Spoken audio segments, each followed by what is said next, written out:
Bonjour à tous, vous écoutez Jade FM, vous nous écoutez en modulation de fréquence sur le 99.7 et sur www.jadefm.fr.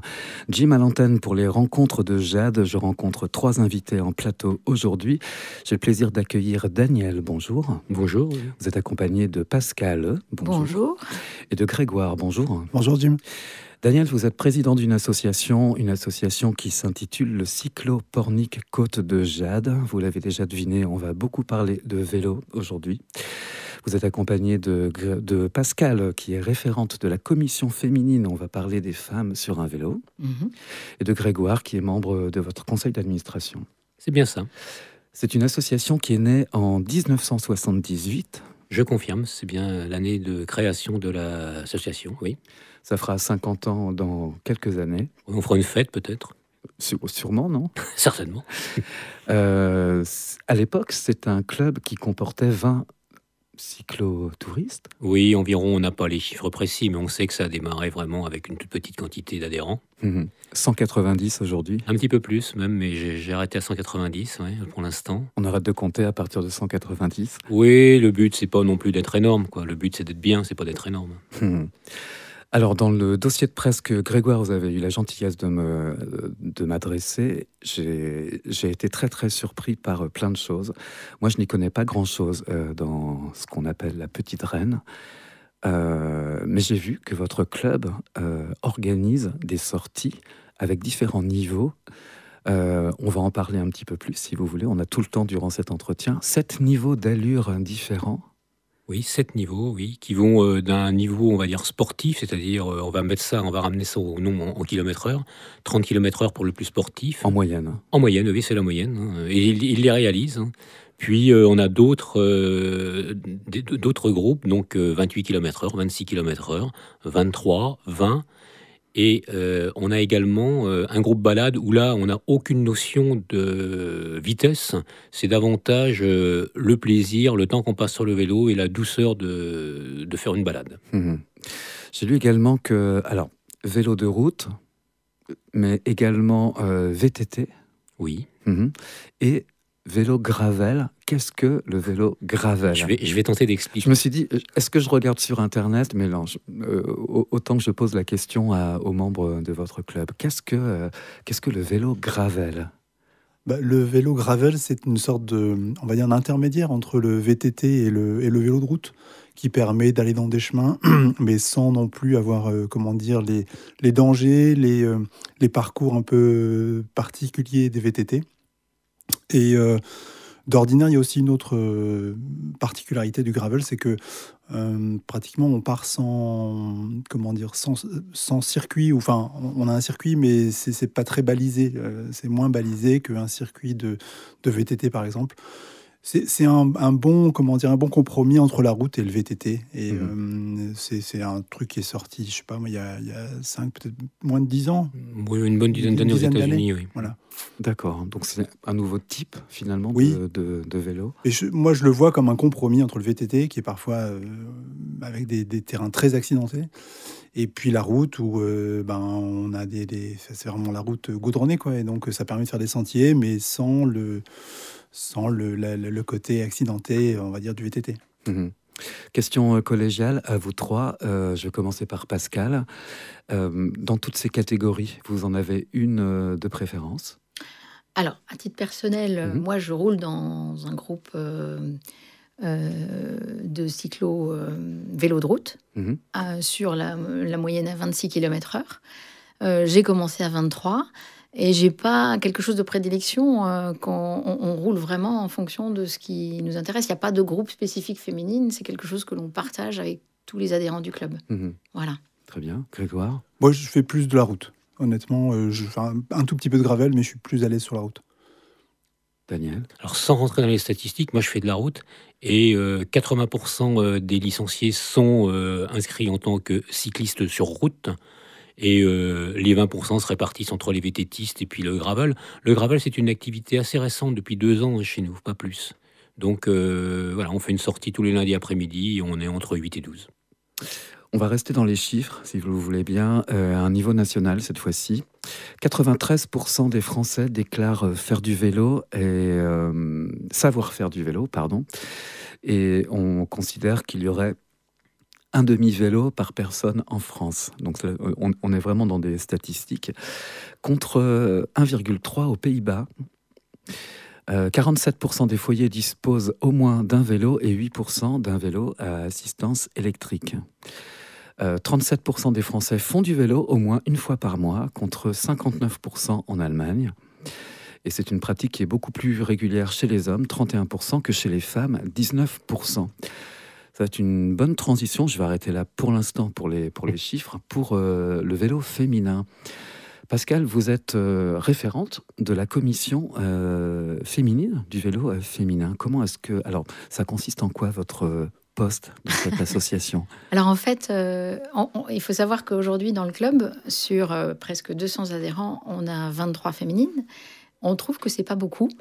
Et donc, le club a décidé de créer une commission féminine pour promouvoir un petit peu notre représentativité.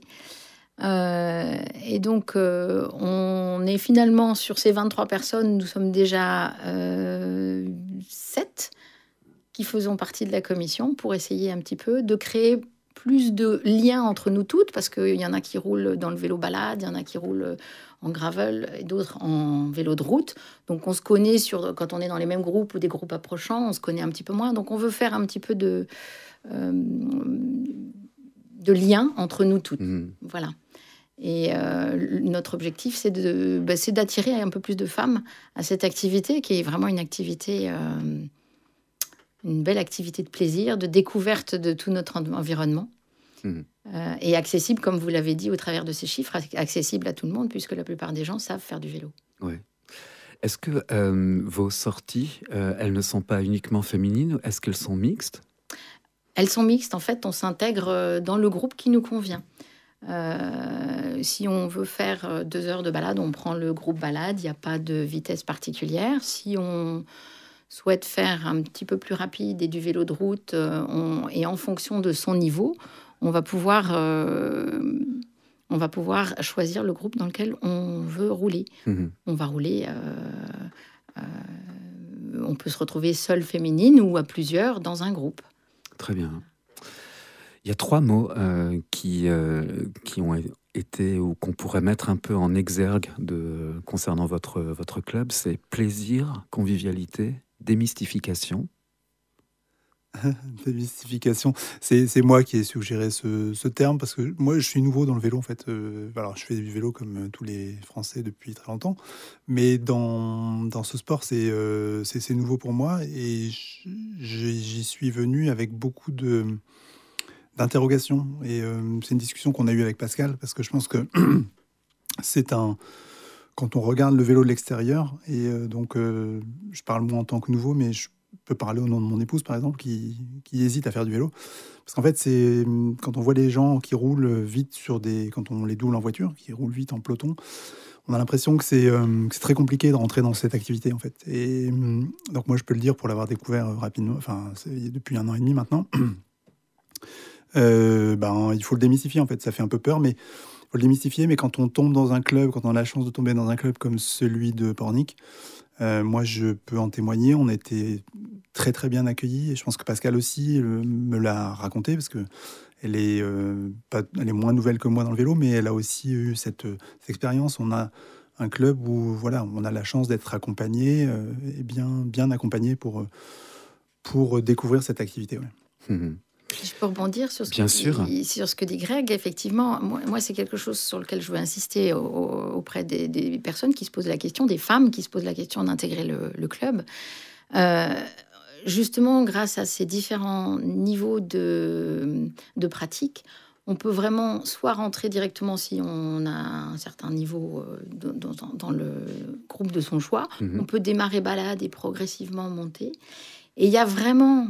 un esprit d'entraide, de groupe, de convivialité, ce qui fait qu'en fait on apprend, grâce aux autres pratiquants, on apprend à rouler en groupe, on apprend à rouler sur la route, On apprend à utiliser son vélo, par exemple, changer ses pignons, ses plateaux, ça ne s'invente pas. En tous les cas, on parfait notre pratique et on s'améliore grâce à tous les autres adhérents qui nous entourent, qui nous encadrent. Daniel. Oui, l'intérêt également de rouler dans le club, c'est que tous les circuits sont préétablis. Et donc, pour les gens qui ne connaissent pas bien la région ou qui veulent faire une activité, entre guillemets, sportive, enfin, au moins, se bouger un peu, tout simplement, les circuits sont préétablis. Il y a des capitaines de route. Donc, voilà, il leur suffit, entre guillemets, de suivre le fil conducteur et d'aller faire une bonne balade pilotée, entre guillemets. Ouais. Donc, voilà, ils ont l'esprit tranquille. Justement, j'allais vous lancer, et merci pour cette transition, sur l'organisation d'un peloton. Capitaine de groupe, il y a toute il y a une part sur la sécurité aussi, absolument. Sécurité routière, code de la route. Comment ça s'organise ? Le club est affilié à la Fédération française de cyclotourisme, FFCT, et dans le conseil d'administration, il est obligatoire d'avoir un référent sécurité.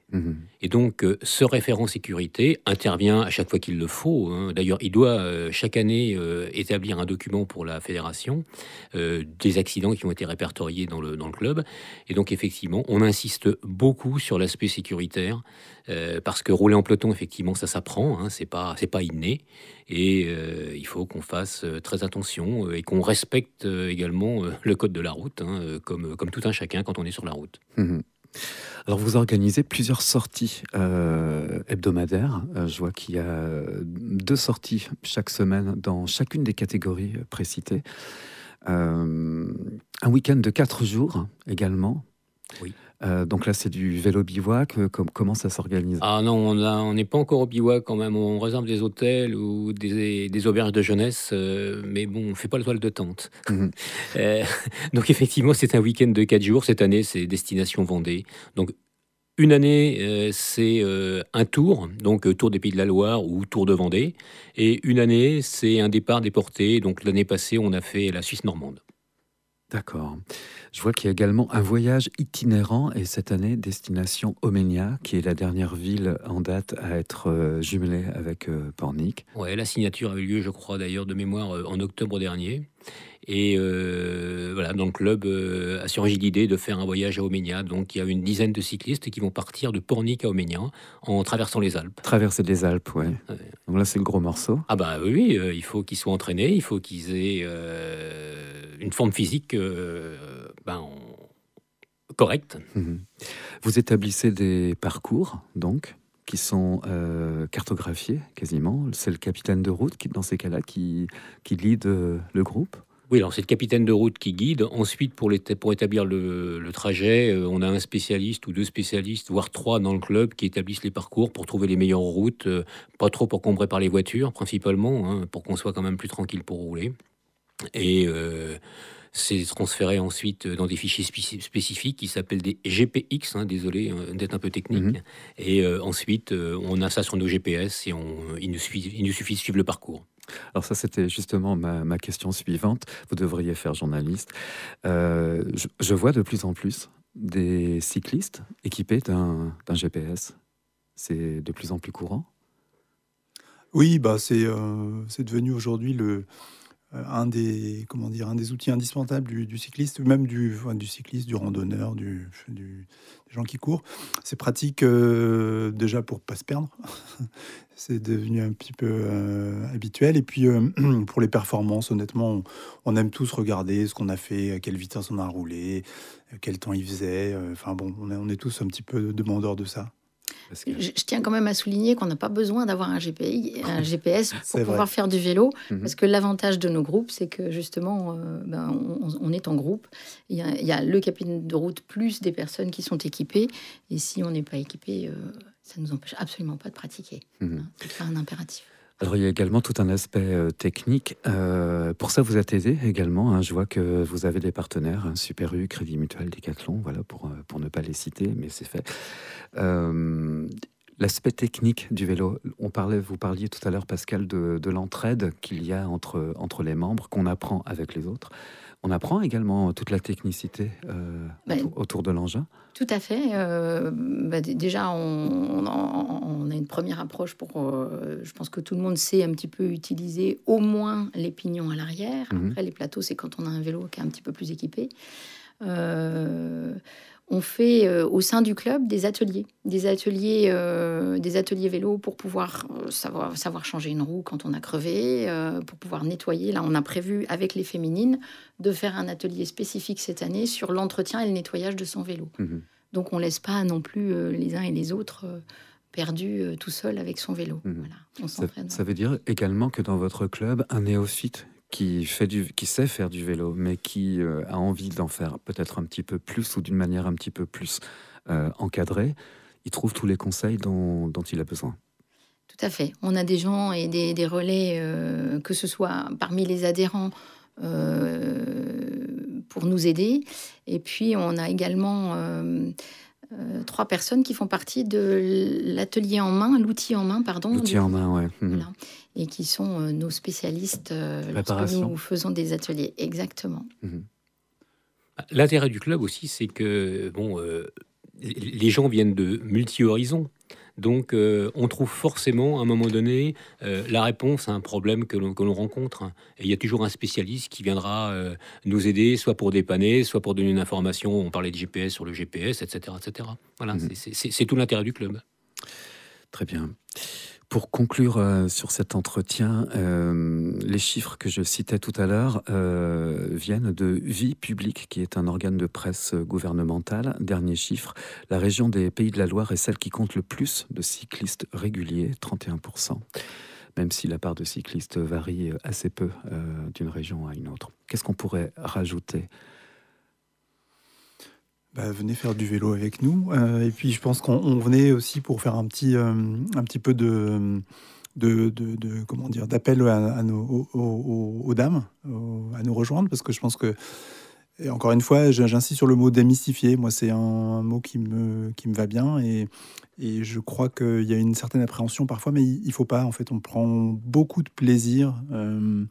On en a discuté pas mal avec Pascal, on prend beaucoup de plaisir finalement à faire du vélo, beaucoup plus qu'il ne paraît en fait. Et je crois que c'est vraiment un sport qui vaut la peine d'être découvert. Et au sein du club, je le répète, on a cette convivialité, cette façon de faire du sport ensemble qui vraiment s'adapte à tout le monde. L'intérêt des Pays de la Loire, c'est qu'en tout cas, au moins pour la Loire-Atlantique et la Vendée, ce sont des pays assez plats où il est facile de faire du vélo. Et comme on accepte en plus les VAE, donc vélo à assistance électrique, pour être complet. Je l'ai pas souligné, mais c'est vrai que vous acceptez les vélos à assistance. Mais ça fait partie également du développement du vélo que vous citiez tout à l'heure. Le nombre de vélos vendus en VAE dans les dernières années, 5 dernières années, c'est énorme, bien sûr. Oui. Donc voilà, c'est plus facile de faire du vélo peut-être par ici, quoi. C'est moins physiquement, c'est moins éprouvant. Pascal, le mot de la fin vous est dû pour à destination des auditrices. Oui, alors moi je vous invite à venir faire un essai si vous le souhaitez. Vous pouvez venir faire un essai 3 fois pour vous permettre de nous rencontrer, de voir à quoi ça peut ressembler. Le vélo, c'est vraiment un sport de découverte, de balade, un sport plaisir et qu'on partage, qui nous permet de connaître tout notre pays autour de nous, le pays de Ré et puis un petit peu la Vendée, et puis un peu plus loin, parce que de temps en temps, on organise des voyages et on organise notamment on participe à des organisations aussi du comité départemental de la Fédération française de cyclo. Voilà, donc il y a vraiment une belle émulation. Donc je vous propose de venir l'essayer, la partager avec nous, et vous pouvez nous contacter soit sur notre site internet cyclopornic.fr. Ouais, j'ai vérifié ce matin, on vous trouve très facilement. Voilà, et il y a également l'email qui est indiqué. Donc contactez-nous et on fera un plaisir de vous faire découvrir le vélo ici. On parle de notre activité annuelle, qui est la randonnée, qui aura lieu le 15 juin. J'espère que vous reviendrez en parler plus en détail. Avec plaisir, avec plaisir. Merci beaucoup en tout cas à vous trois. À partir de n'importe quel moteur de recherche, vous tapez cyclopornic Côte de Jade, on vous trouve très facilement. Et je recevais donc aujourd'hui Daniel, Pascal et Grégoire pour le cyclopornic Côte de Jade. Merci à vous, bonne continuation. Merci Jim. Merci beaucoup Jim.